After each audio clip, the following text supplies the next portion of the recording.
Good morning students. Today we have start the revision of real number of 10th class.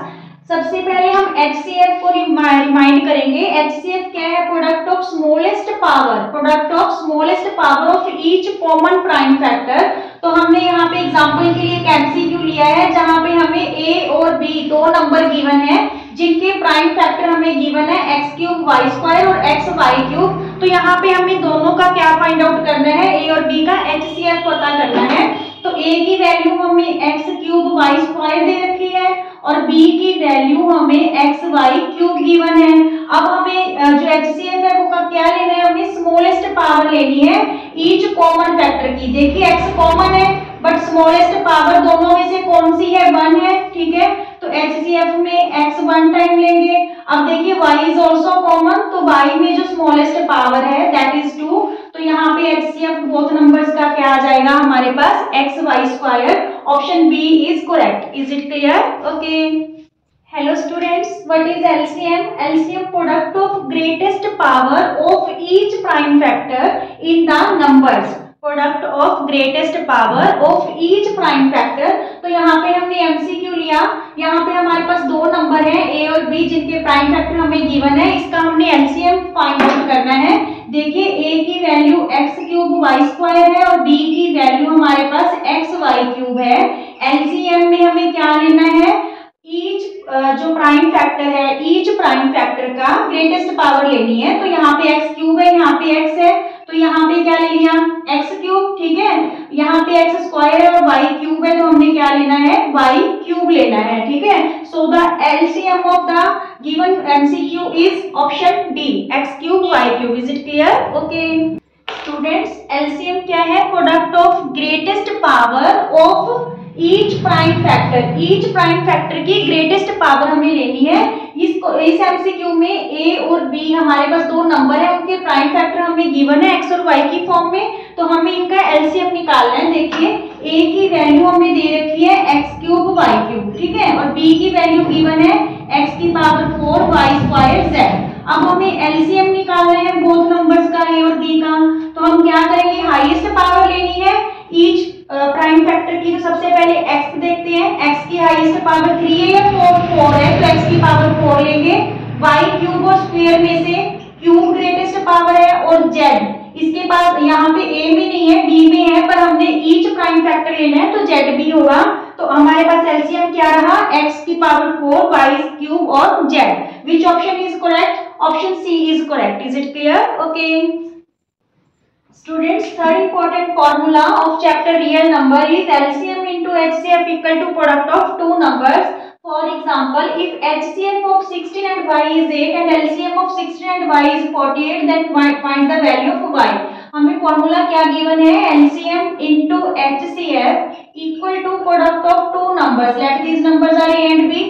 LCM is given 48 and HCF is given 8. First number is given 16 and second number is y.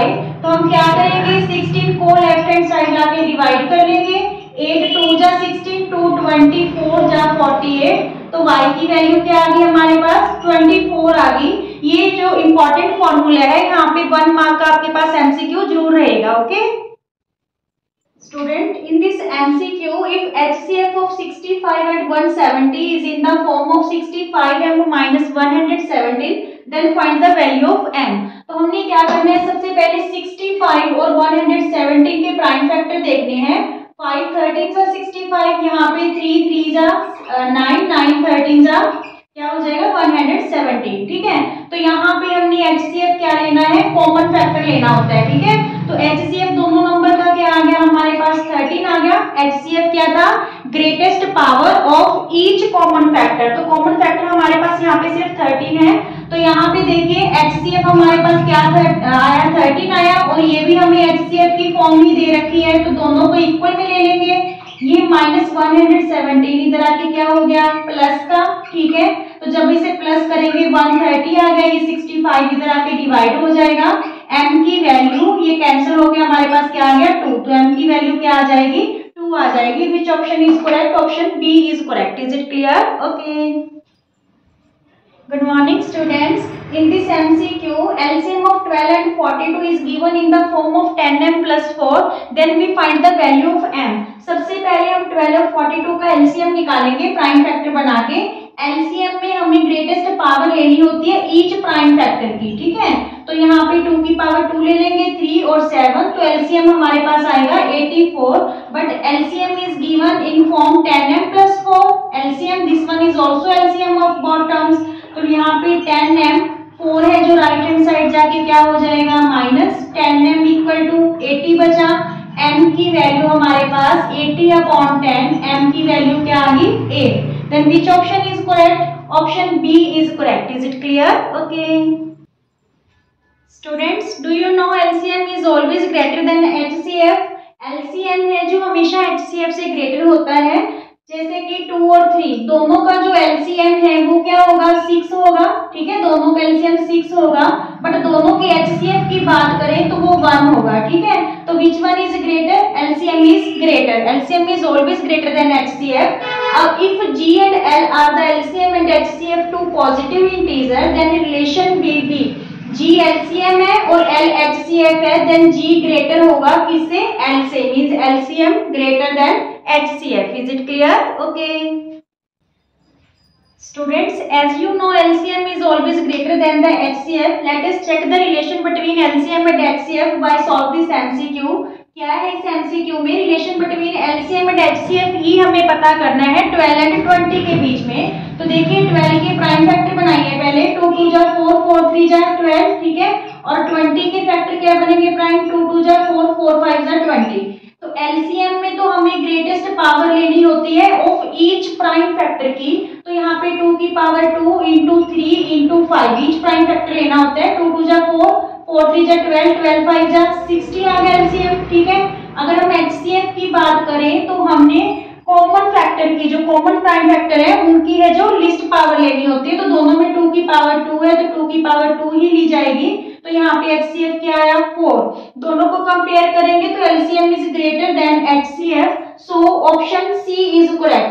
LCM is greater than HCF। Is it clear? Okay students, rational number की decimal expansion की बात करें तो 2 types की होती है, terminating, non terminating, repeating. अगर denominator में प्राइम फैक्टर 2 की पावर m और 5 की पावर n की फॉर्म में होंगे तो वो टर्मिनेटिंग होगी। बट अगर डिनोमिनेटर के प्राइम फैक्टर इस फॉर्म में नहीं होंगे तो वो नॉन टर्मिनेटिंग, रिपीटिंग होगी। For example the rational number 13 upon 3125 has a, तो इसकी हमें डेसिमल एक्सपेंशन बतानी है। देखिए जो डिनोमिनेटर है 3125, इसके आप प्राइम फैक्टर बनाइए। 5 5 जा 25, 25 5 जा 125, 125 जा 625, 625 5 जा 3125। मींस जो Q है वो हमारा किसकी फॉर्म में आ रहा है? 5 की पावर 5, मींस इस फॉर्म में आ रहा है, ठीक है। 5 की पावर n की फॉर्म में। अच्छा जरूरी नहीं है कि दोनों ही हो, यहाँ पे हम इसको 2 की पावर 0 भी लिख सकते हैं। So it's means Q is in the form of this, so it's decimal expansion is terminating, ठीक है। Terminating decimal expansion. Is it clear? Okay students, इस MCQ में हमें इस जो रैशनल नंबर की है डेसिमल एक्सपेंशन बतानी है। तो देखिए सबसे पहले हम क्या करेंगे, डिनोमिनेटर के प्राइम फैक्टर बना के देखेंगे कि दोनों में से किस फॉर्म में आ रहे हैं, ठीक है। तो यहाँ पे सबसे पहले 2 पे 2 5 जा 10, 2 2 जा 4, 2 5 जा 10, ठीक है। फिर 3 पे 3 1 जा 3, 2 3 7 जा 21 और 3 5 जा 15। अब देखिए 5 पे 5 3 जा 15, 2 बजे 25 बन गया, 5 5 जा 25, 5 7 जा 35। तो यहाँ पे जो प्राइम फैक्टर है वो क्या आ रहे हैं 2 इंटू 3 इंटू 5 की पावर 2 इंटू 7। तो यहाँ पे जो डिनोमिनेटर है उसके प्राइम फैक्टर इस फॉर्म में नहीं है, 2 की पावर n इंटू 5 की पावर n की फॉर्म में नहीं है, क्योंकि यहाँ पे 3 और 7 और आ रहा है। So it's decimal expansion is non terminating, repeating रहेगी, ठीक है। Non terminating repeating decimal expansion, so option C is correct. Is it clear? Okay students, operation और रियल नंबर्स की बात कर लेते हैं। रियल नंबर 2 टाइप्स के होते हैं हमारे पास, रैशनल और इरेशनल। तो यहाँ पे अगर हम 2 रैशनल नंबर लेते हैं तो उनका सम या फिर डिफरेंस या फिर उनका प्रोडक्ट या क्वोशिएंट चारों के हिसाब के क्या रहेंगे, रैशनल नंबर ही रहेंगे अगर दोनों रैशनल नंबर है। क्लियर? अगर दोनों के दोनों इरेशनल नंबर हैं तो उनका सम में भी रैशनल हो सकता है, में भी इरेशनल हो सकता है। सिमिलरली उनका डिफरेंस भी मे बी रैशनल और इरेशनल, और अगर प्रोडक्ट और क्वोशिएंट की बात करें तो वो भी रैशनल या इरेशनल नंबर हो सकता है, ठीक है। If one number is rational and other is irrational number, then चारों केस में जो रिजल्ट रहेगा वो क्या रहेगा, इरेशनल नंबर रहेगा। अगर आपने एग्जाम्पल से समझना है तो आप प्लेलिस्ट इसमें चले जाइए, रियल नंबर में, वहां पे एक्सप्लेन कर रखा है। Okay, thank you. Good morning students. MCQ based on operation on real numbers. MCQ क्या है कि product of two irrational number, two irrational number का प्रोडक्ट रैशनल होगा, इरेशनल होगा, वन होगा, या फिर always a non zero number. Option D correct है कि टू इरेशनल नंबर का जो प्रोडक्ट है always a non zero number होगा, क्योंकि दो नंबर का प्रोडक्ट जीरो तभी आएगा जब उनमें से एक नंबर क्या होगा आपके पास, zero. But zero is a rational number because it can be written in p by q form, ठीक है। तो यहाँ पे ऑप्शन डी हमारा सही रहेगा, always a non zero number. अच्छा, जो इरेशनल नंबर का प्रोडक्ट है वो मे बी रैशनल और मे बी इरेशनल हो सकता है। फॉर एग्जाम्पल √2 इंटू √5, ये हमारे पास क्या आ गया, √10 विच इज इरेशनल नंबर। पर अगर हम √2 को √8 से मल्टीप्लाई करें तो ये √16 आ गया, √16 की वैल्यू हमारे पास क्या होती है, 4 विच is rational number. Clear, thank you students. Product of a non zero rational and an irrational number, हमने क्या किया था, एक रैशनल नंबर और एक इरेशनल नंबर का जो प्रोडक्ट है ऑलवेज क्या रहेगा, इरेशनल नंबर रहेगा, ठीक है। फॉर एग्जाम्पल 3 को अगर हम √5 से मल्टीप्लाई करते हैं तो जो वैल्यू आ रही है 3√5 is an irrational number. Clear, कोई भी एग्जाम्पल ले सकते हो।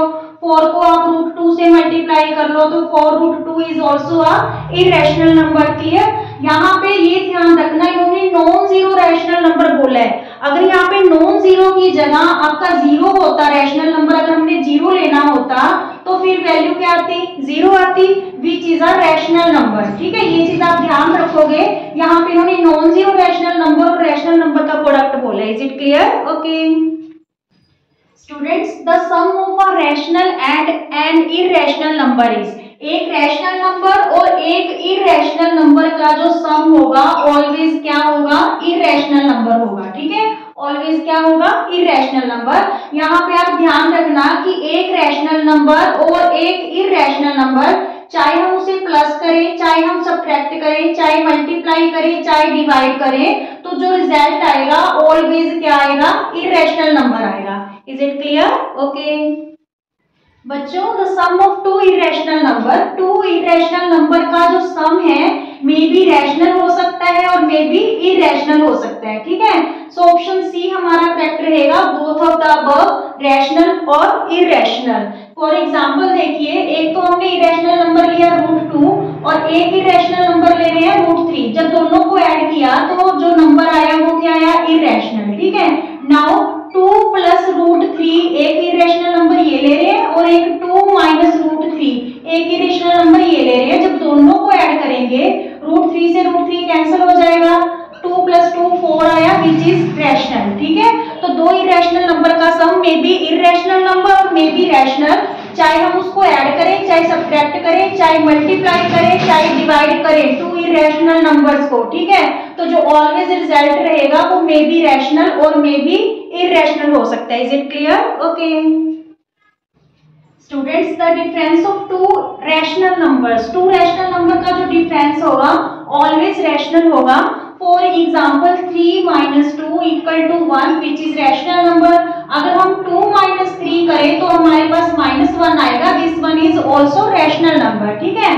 तो दो रैशनल नंबर को चाहे हम ऐड करें, चाहे हम उनको सब्ट्रैक्ट करें, चाहे प्रोडक्ट करें, उनका मल्टीप्लाई करें, चाहे डिवाइड करें, तो जो रिजल्ट आएगा ऑलवेज क्या आएगा, उनमें रैशनल नंबर ही आएगा। Is it clear? Okay students, इस एमसीक्यू में हमें लिस्ट नंबर ऑफ प्लैंक्स पता करने हैं। अगर 3 पीसेज हैं टिम्बर के 42 मीटर, 49 मीटर और 63 मीटर लॉन्ग के, और वो जो प्लैंक है उनकी लेंथ सेम होनी चाहिए। जब भी हम सेम लेंथ या इक्वल लेंथ की बात करेंगे तो वहां पे हम HCF फाइंड आउट करेंगे, ठीक है।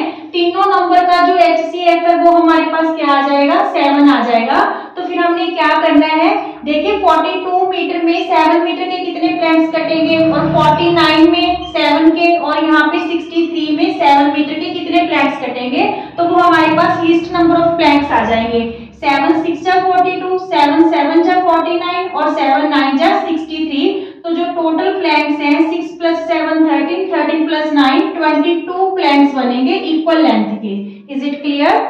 So option D is correct. Thank you students. There are 576 boys and 448 girls in a school that are to be divided in equal sections of either boys or girls. Equal sections, चाहे लड़कों का हो चाहे लड़कियों का, means उसमें संख्या है लड़कों लड़कियों की सेम होनी चाहिए, ठीक है। तो हमें टोटल नंबर ऑफ सेक्शंस पता करने हैं। जब हमने इक्वल सेक्शंस पता करने हैं तो हम दोनों नंबर्स का सबसे पहले HCF लेंगे। HCF क्या होता है? हाईएस्ट कॉमन फैक्टर होता है, ठीक है। तो 2 की पावर 6 आ गया, मीन्स 64 आ गया हमारे पास जो HCF है। अब हमें टोटल नंबर ऑफ सेक्शन कैसे निकालना है? नंबर ऑफ बॉयज 576 है, तो अगर एक सेक्शन में 64 स्टूडेंट्स रखते हैं तो कितने यहाँ पे सेक्शन बनेंगे? 9 सेक्शन बनेंगे। और गर्ल्स कितनी है? 448, ठीक है। अगर 64 का जो एक सेक्शन बनाते हैं तो यहाँ पे गर्ल्स के कितने सेक्शन बनेंगे? 7, ठीक है। तो टोटल सेक्शन कितने हो गए हमारे पास? 16 हो गए। 9 + 7 16। So option B is correct. Is it clear? Okay.